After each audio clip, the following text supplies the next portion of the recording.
মাদুরাইয়ের উদ্দেশ্যে রওনা হয়েছিলাম তিরুপতি দর্শন করে রাত 9টার বাসে। ভোর 5:30টায় মাদুরাই পৌঁছে গেছিলাম। রাস্তা প্রচণ্ড ভালো, তাই রাতে ট্রাভেল করতে কোনো অসুবিধা হয়নি। মাদুরাই পৌঁছে অটো ধরে মীনাক্ষী মন্দিরের 9 মিনিটের ডিস্টেন্সে আমরা একটা হোটেলে ছিলাম।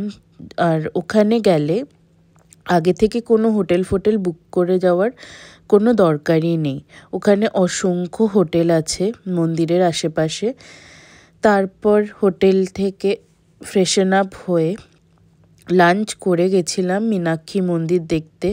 তারপর গেছিলাম গান্ধী মেমোরিয়াল দেখতে, আরুল মিগু কোডাল টেম্পল দেখতে।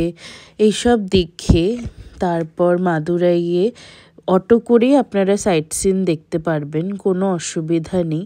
সেদিন যেহেতু প্রচণ্ড বৃষ্টি হচ্ছিল, তাই জন্য আমরা বেশি স্পট দেখতে পারিনি।